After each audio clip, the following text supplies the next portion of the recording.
Hello friend, welcome to our YouTube channel Advisor Henchman Engineering.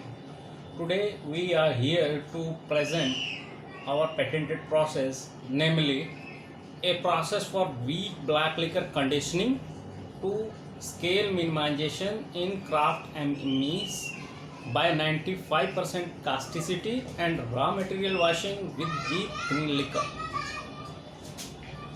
Why this patent is so important, why we should study this, is because the recovery process itself is a very important process, and it is well known and called as recovery process is the heart of any paper mill. So if operation in recovery process is working good, there is substantial cost reduction one can enjoy. For example, in the recovery process, especially in recovery boiler, which not gives you cooking chemical but also provides you steam in surplus with that. More is the steam generation, more is the coal consumption saving in the powerhouse department. So performance of recovery process department influence the performance of other departments also.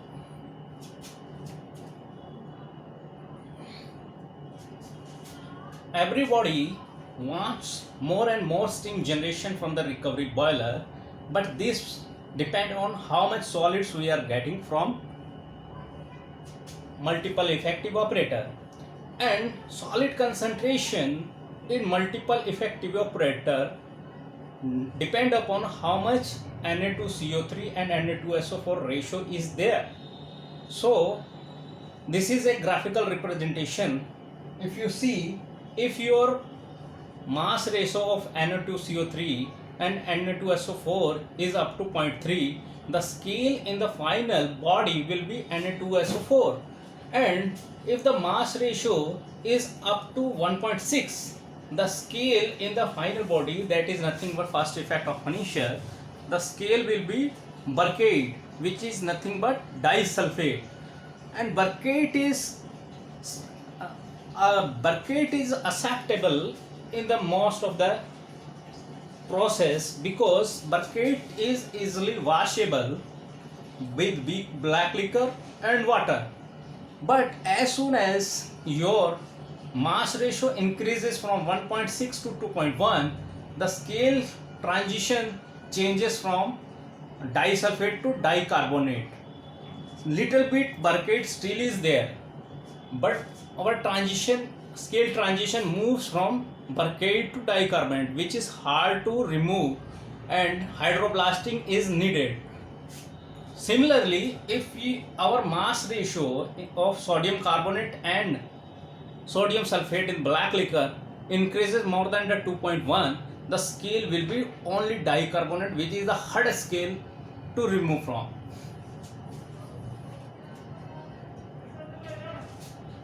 This is the tabulation form.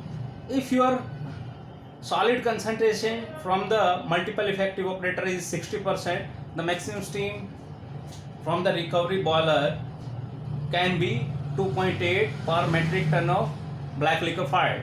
Similarly, if solid concentration is 62, one will get steam generation 3.1. Similarly, if black liquor solid dryness is 85%, one will get steam generation 4.2. At the last, if the black liquor solid dryness is 100%, maximum steam generation will be 5. So more is the dryness of the black liquor, more is the steam generation, and more is the cost reduction in terms of coal consumption, which is our direct raw material. So for this, to get more solid from the multiple effective operator, our patent process says to increase the casticity up to 95%. In this system, we are increasing casticity in two stages. In first stage, casticity is increased up to 80%, and the white liquor so generated from the WLCD or white liquor clarifier is again reacted in slacker number 7, which increases the casticity up to 95%. This white liquor is fed to the white liquor clarifier 2, and this overflow of WLCD2 is stored in a white liquor supply tank through a filter which produces white liquor of clarity 20 to 30 ppm is supplied to the pulp mill. Definitely, as we all know, above the casticity 80%, there is free lime increases in the lime mud. For to recover those free lime or neutralize those free lime, the white mud from WLC2 is again fed to slacker 1, where it is neutralized by green liquor.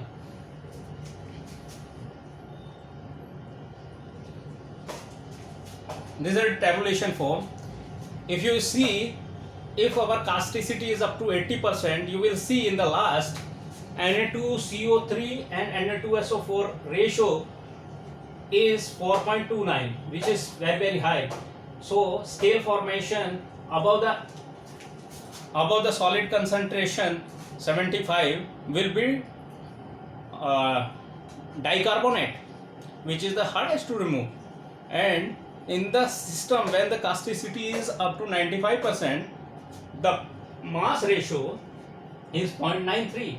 Even in this case, whatever the concentration is, the scale formation will be only disulfate and Na2SO4.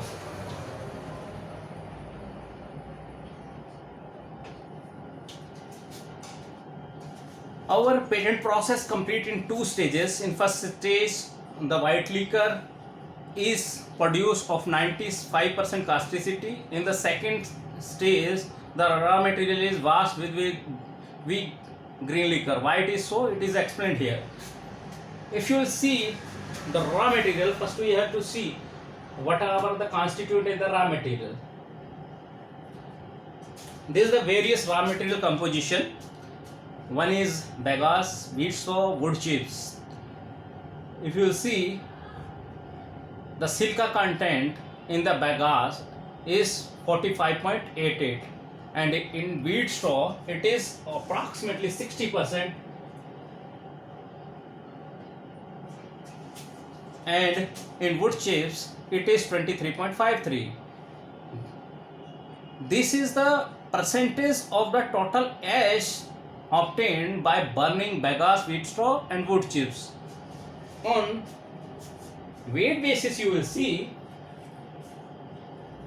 bagasse has the highest silica content as compared to all the other 2 raw material, wheat straw and wood chips. And in the same time, you see calcium content.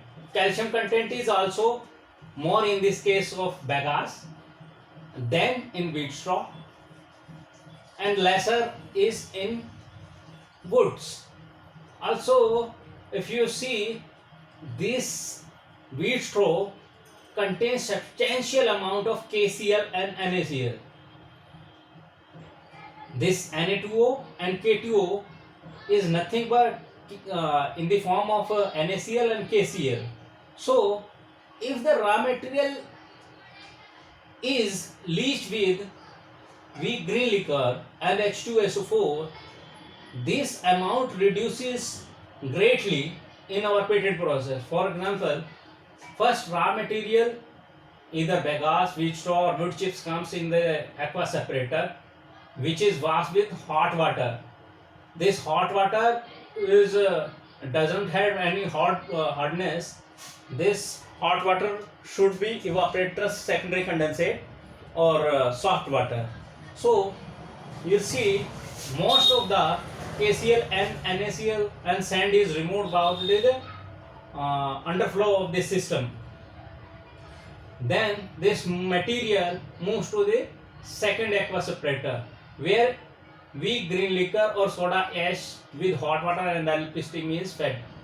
Here retention time is 15 minutes. In this the first reaction happens is Na2CO3 react with the lime. This lime is inherent in the raw material.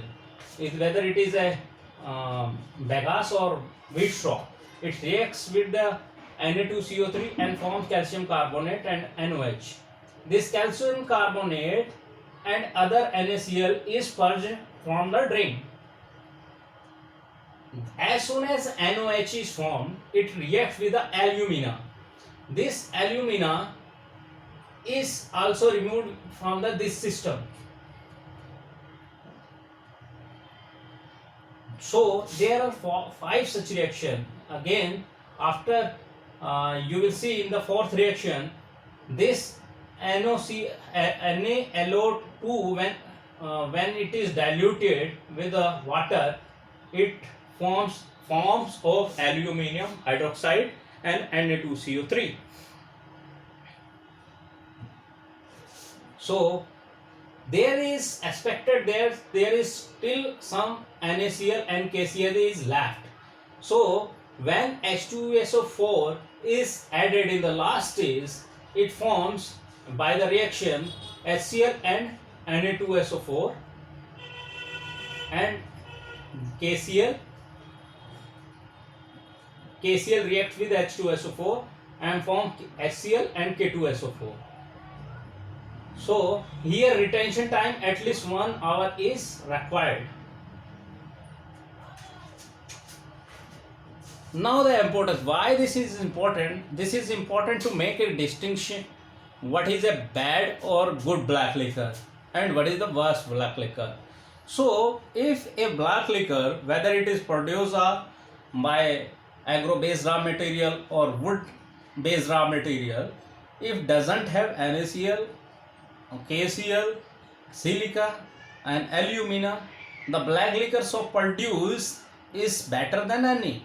It can be compared as good as softwood's black liquor. So if you say in this patent process all the bad materials or the unwanted inert material is removed before it is reaching the digester, so black liquor so produced is very, very good as required by the multiple effective operator. So what we have learned, KCl and NaCl are some of the notorious elements in the craft recovery cycle, especially in the agro-based pulping. KCl and NaCl has very less impact on evaporator but severe corrosion on recovery boiler tubes by plugging the passages, and frequent water wash is costlier process. Due to the passage, steam generation per metric ton black liquor fired get reduced. High silica, alumina and calcium lead to harder scales like aluminium silicate, calcium silicate, and also produces high viscosity of thick black liquor, which permit to go further on higher solid concentration side from the multiple effective operator. And high sodium carbonate tend to form scaling from disulfate to dicarbonate, which is also hardest to remove. And if one has to remove, one has to go for hydrojetting. What will the impression? Impression means what we will get after implementing this patent process. After this, almost 90% of the NaCl and KCl, silica, alumina and calcium will be removed, and black liquor will become as good as of softwood. Reduced dead load will means reduced BPR, which is very, very important for the multiple effective operator, and solid concentration will be increased from 60 to 75% easily even in agro pulping. So steam generation is expected to increase in the in the recovery boiler from 2.5 metric ton per metric ton black liquor fire to 3.5 metric ton per metric ton for black liquor fire, which means a reduced coal consumption in the powerhouse. Auxiliary fuels like furnace oil for the support of firing black liquor, especially which is used in agro-based pulping, will become nil. There will not be any need to purge out ESP ash, especially chemical recovery system where the raw material is wheat straw, because this purging of the salt not only the chemical loss as well as it leads to high COD. Low silica in the chemical recovery cycle will lead to very few lime mud disposal from the lime cycle. So friend, this was all our patent. For more query, you can log on to www.henchmanengineering.com, that is our website, or you can log on to our YouTube channel, or you can directly contact us on this number. So thank you, bye bye.